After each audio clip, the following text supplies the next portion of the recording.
Ya Tuhan, kami percaya bahwa Tuhan melihat kami ya Tuhan. Seperti firman-Mu, burung di udara saja Kau perhatikan Tuhan, tidak pernah menanam, tapi Engkau terus memelihara mereka. Dan kami juga percaya Tuhan, Tuhan juga ya yang memelihara kami. Tuhan, sebentar lagi kami akan disapa oleh firman-Mu ya Tuhan.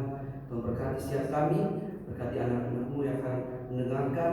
Tuhan berkati Roh Kudus boleh menjamah mereka, dan juga berdoa untuk hamba-Mu sendiri akan menyampaikan. Tuhan boleh melawat hamba-Mu yang penuh dengan keterbatasan ini ya Tuhan. Terima kasih ya Tuhan, terima kasih. Ini adalah permohonan kami, dalam nama Tuhan Yesus kami sudah berdoa. Amin. Shalom Bapak Ibu jemaat sekalian. Shalom, selamat pagi menjelang siang. Syukur untuk hari ini kesempatan perdana saya untuk menyampaikan firman Tuhan di hari Minggu ini. Ya Bapak Ibu kasih Tuhan, tema kita pada hari ini adalah doa di titik terendah. Izinkan pertama terlebih dahulu saya bertanya kepada Bapak Ibu, apakah ada yang tahu arti dari kata nadir? Ada yang tahu arti kata nadir? Saya tadi di awal itu pas ada beberapa pemuda yang datang, saya tanya, tahu arti kata nadir? Ada yang tahu, ada yang ternyata nggak tahu. Tapi kalau saya tanya Mas Valen, dia pasti tahu. Kalau nadir ini judul lagu galau Bapak Ibu. Tetapi ternyata nadir itu punya arti tersendiri. Nadir itu artinya titik terendah dalam hidup. Setiap orang, saya yakin Bapak Ibu, tidak pernah ada yang mau itu saya mau dalam titik terendah. Siapa sih yang mau Bapak Ibu? Ada yang mau nggak titik terendah dalam hidup? Nggak ada yang mau pasti. Saya juga nggak akan pernah mau dalam titik terendah Bapak Ibu. Tetapi memang uniknya ini dalam perenungan kita ini kita akan melihat titik terendah dalam hidup seorang bernama Hana. Bapak Ibu, mari kita buka sama-sama Alkitab kita dalam 1 Samuel pasal yang pertama.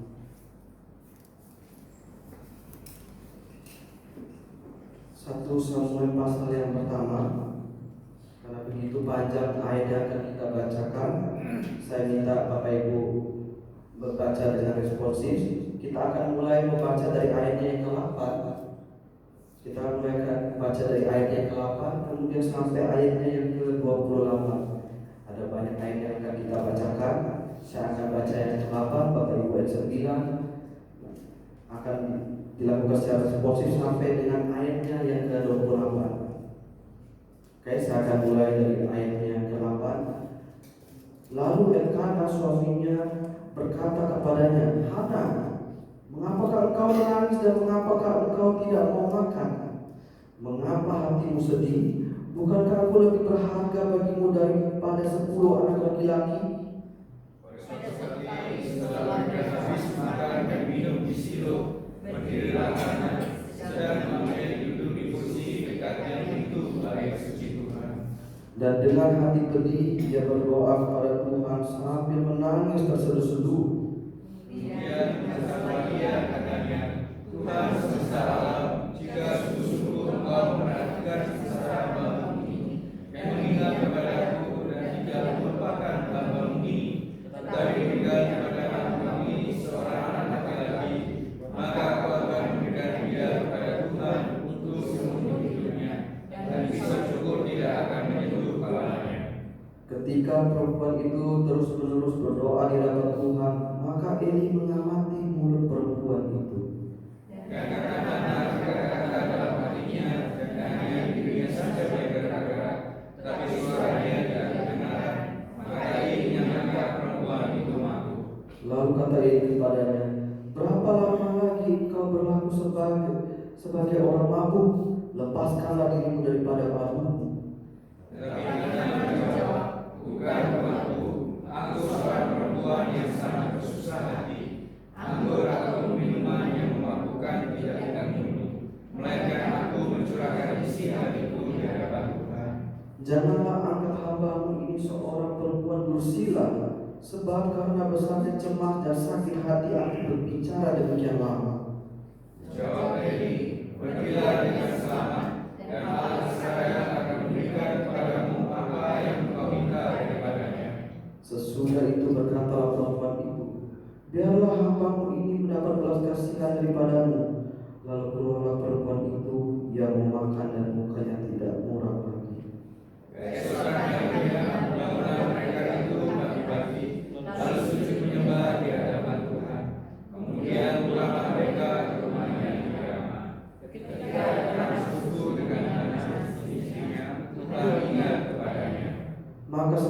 kemudian mengandunglah Hana dan melahirkan seorang anak laki-laki. Ia menamai anak itu Samuel, sebab katanya, aku telah memintanya daripada Tuhan.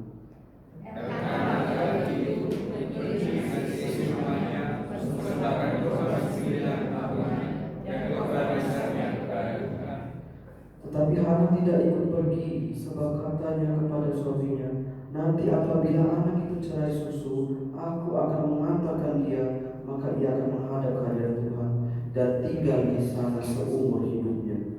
Kemudian anak suaminya itu berkata kepadanya, berdoalah dan doakan baik, tinggallah sampai engkau menyambut dia, hanya Tuhan kiranya menepati janjinya.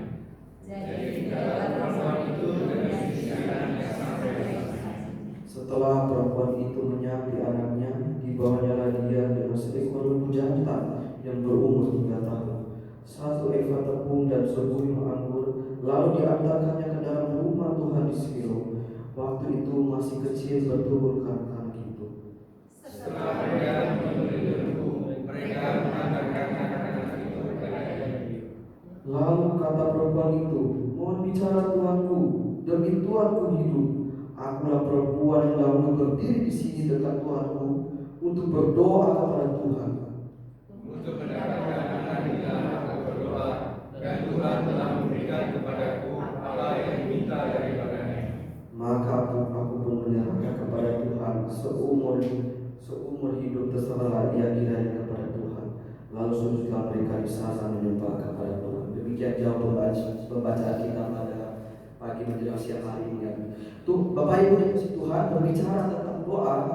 Saya percaya doa itu adalah bagian kehidupan dari orang-orang percaya. Bapak Ibu, ada yang sudah berdoa pagi hari ini? Sudah pasti ya Bapak Ibu ya. Terima kasih Tuhan. Saya sudah bangun bisa ke gereja, ini tidak bangun terlambat. Pasti kita berdoa Bapak Ibu.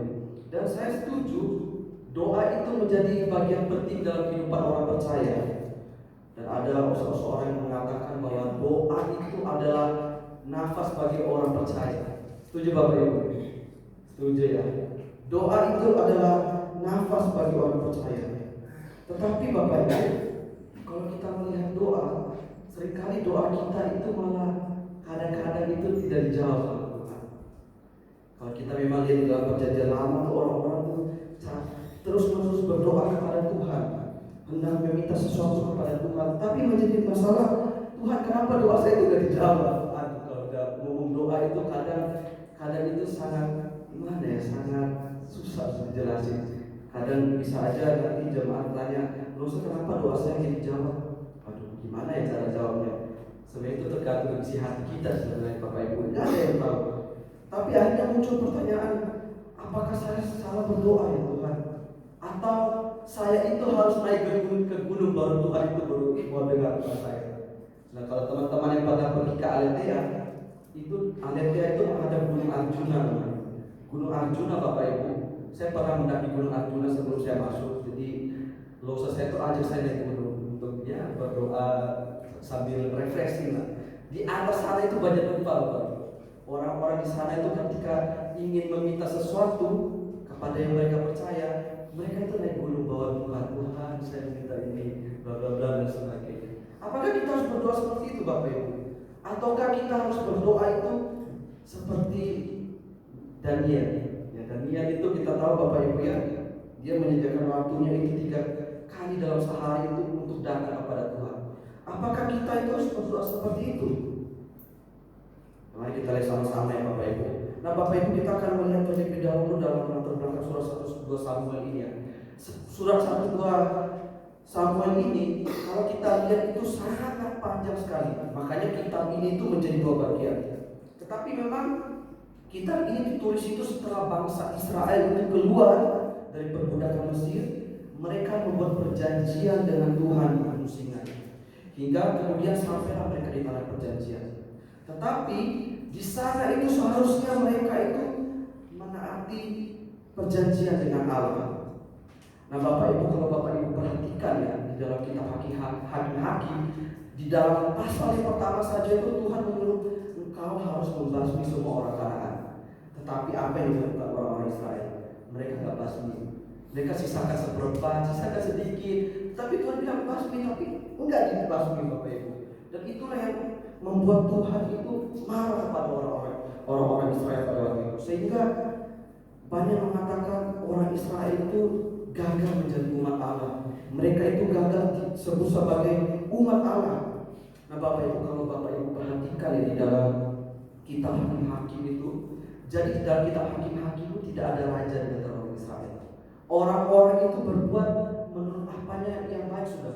Ya saya mau mencuri ya sudah, saya mau ini ya sudah, karena tidak ada raja Bapak Ibu. Kalau Bapak Ibu perhatikan di dalam Hakim-Hakim 21 di ayat yang terakhir itu dikatakan pada zaman itu tidak ada raja di antara orang Israel.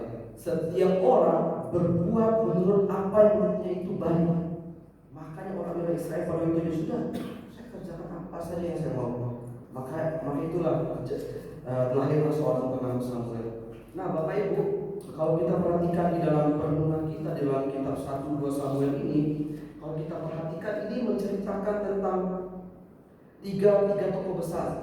Yang pertama sudah pasti Nabi Samuel. Kemudian ada Raja Daud dan juga ada Raja Saul. Dan dalam cerita dalam 1-2 Samuel ini menceritakan pertama itu orang-orang Israel itu hidupnya bersuku-suku. Ada suku ini, mereka tidak hidup bersama-sama. Tapi waktu pemerintah Raja Daud, mereka akhirnya itu disatukan kembali. Nah, tetapi menariknya Bapak Ibu, di sini ada tercantum kisah tentang titik terendah dalam hidup seorang bernama Hana. Menarik sekali, satu pasal diceritakan, kemudian dilanjutkan dengan pujian-pujian Hana. Nah Bapak Ibu, saya setuju dengan beberapa orang yang mengatakan tentang doa yang indah itu hadir dari pergumulan besar dalam hidup kita. Doa yang indah itu hadir dari pergumulan besar dalam hidup kita. Doa yang indah itu bukan hadir ketika kita dalam keadaan baik-baik saja. Ketika saya mungkin ekonomi saya baik, itu doa itu tidak pernah disebutkan indah kalau keadaan kita itu baik-baik saja. Dan ada seorang yang mengatakan bernama Charles Spurgeon, kalau bahasa Indonesia tulisannya seperti itu, Bapak Ibu maaf kalau saya salah sebutkan. Dia mengatakan seperti ini, saya tidak mengharapkan seorang itu mengalami sakit penyakit, penderitaan sangat lama.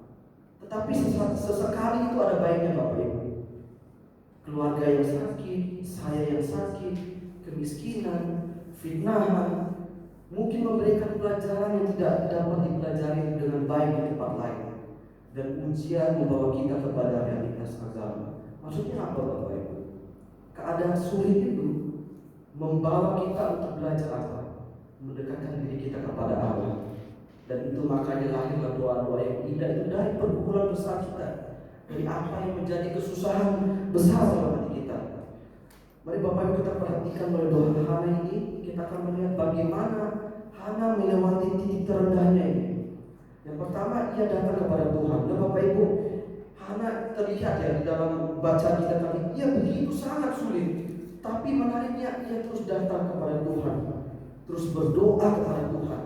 Nah, pertanyaannya kita kalau ke dalam sulit, apakah kita berdoa sama Tuhan atau enggak? Ciri-ciri orang Kristen sih Bapak Ibu ya, ada dua. Ketika susah, ada yang datang Tuhan, ada yang datang Tuhan. Ketika senang, ada yang datang Tuhan, ada yang datang Tuhan. Tetapi pertanyaan sekarang, ketika kita susah, apakah kita datang sama Tuhan? Terkadang mungkin orang-orang Kristen ketika dalam kesusahan, ya datang sama Tuhan. Ya, Rasul kemarin kasih tahu ada link, Bapak Ibu bisa kasih tahu kalau ada pergumulan. Yang itu baik Bapak Ibu, saya rasa itu baik sekali. Tetapi pertanyaannya, apakah kita itu pernah datang sendiri sama Tuhan? Kita boleh bilang sama bestie mungkin ya, best friend gitu, ngomong, oh Mas Fekri saya punya pergumulan, doain ya.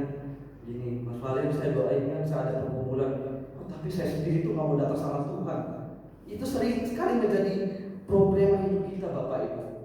Nah Bapak Ibu perhatikan kembali di ayat 8 Bapak Ibu, Elkana itu berusaha untuk mengobati hati istrinya. Dia katakan, mengapa engkau sedih? Bukankah saya itu lebih berharga daripada 10 anak laki-laki? Nah kalau Bapak Ibu perhatikan di ayat selanjutnya itu tidak ada perubahan yang terjadi dalam ekspresinya Hana. disebutkan dia tetap menangis terseduh, dia terus berdoa kepada Tuhan, Tuhan tolong. Hiburan dari Elkana itu tidak ada artinya Bapak Ibu. Ini menunjukkan apa?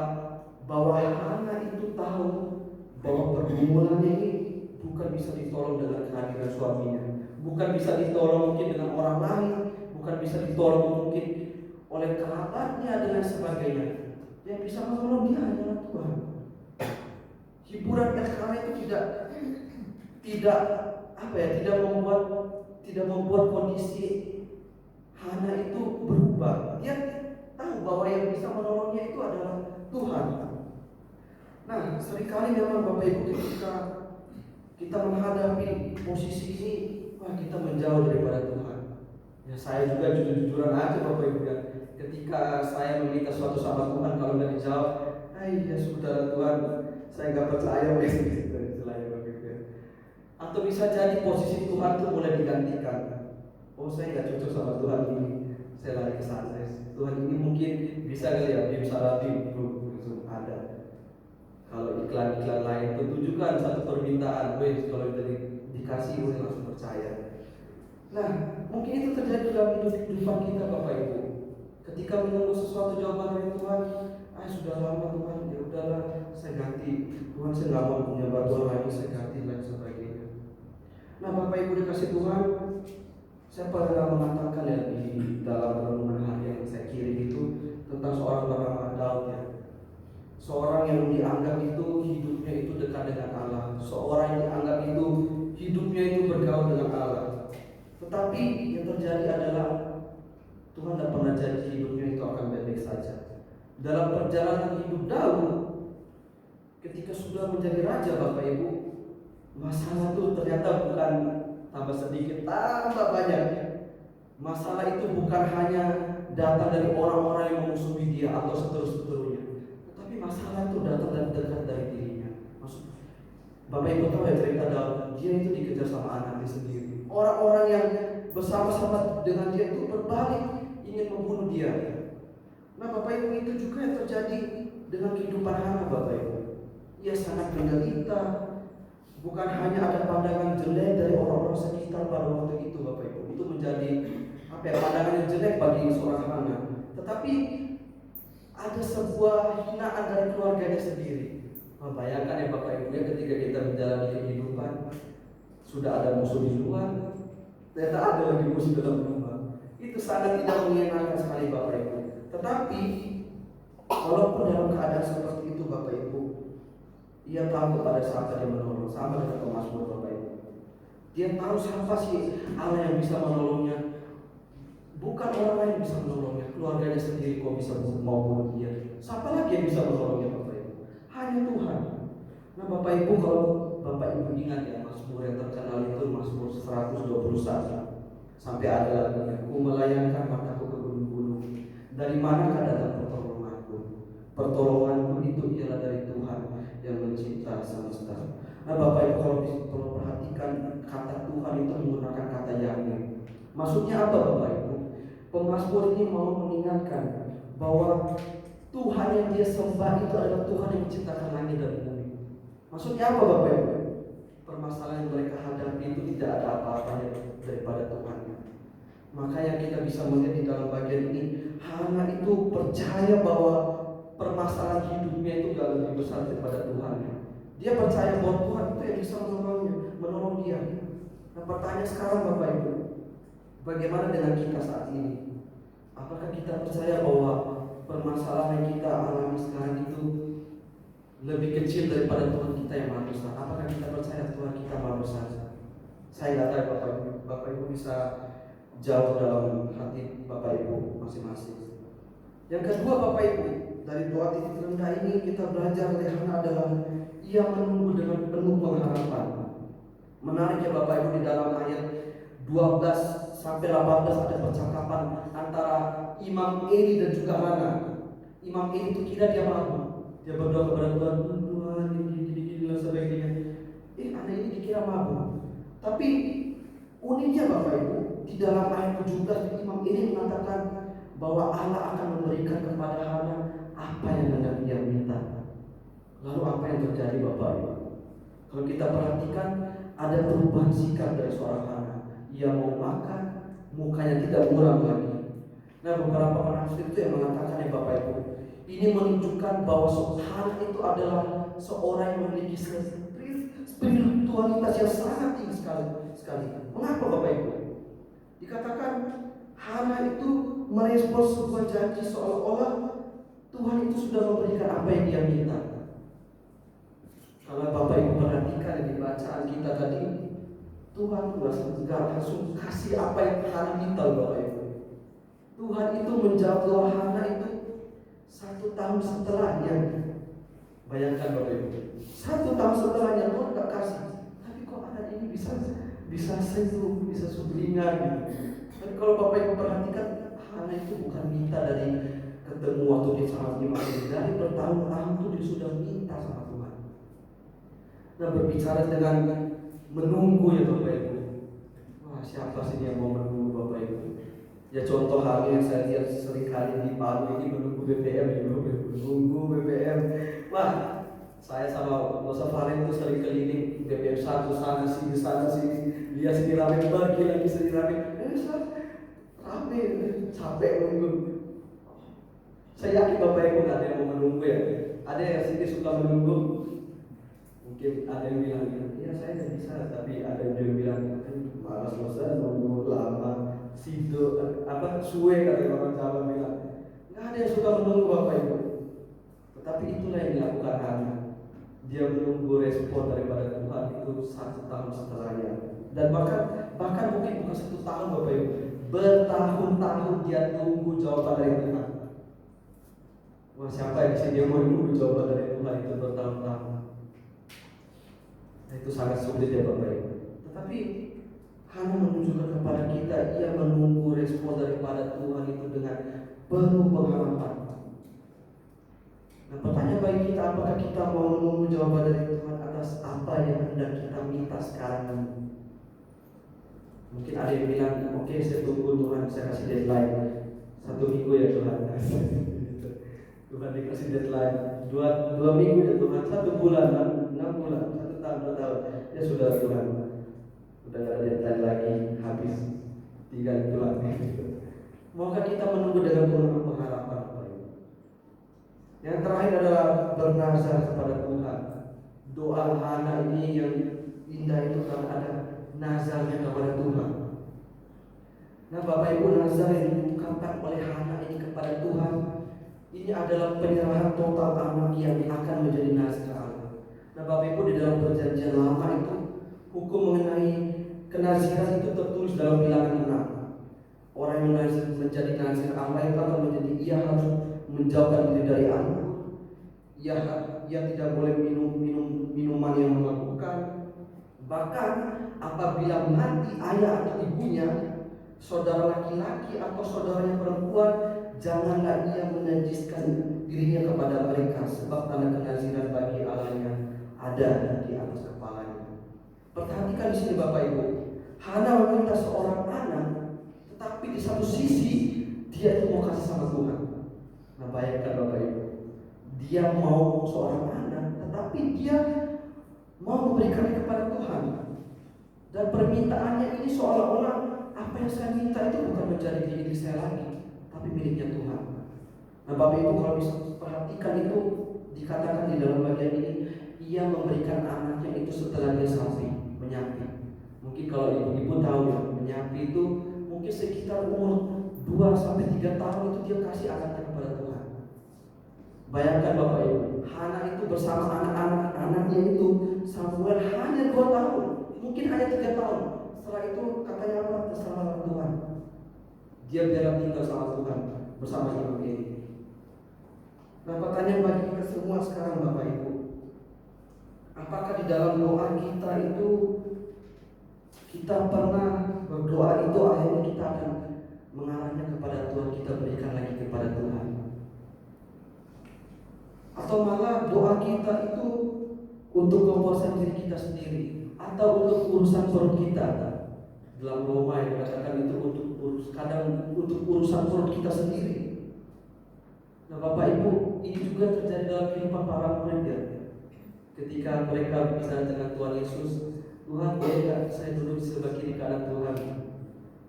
Mereka kira itu Tuhan itu akan menjadi raja di dunia ini. Mereka hanya memikirkan apa yang menjadi motivasi dalam diri mereka. Mereka hanya memikirkan tentang perut mereka sendiri.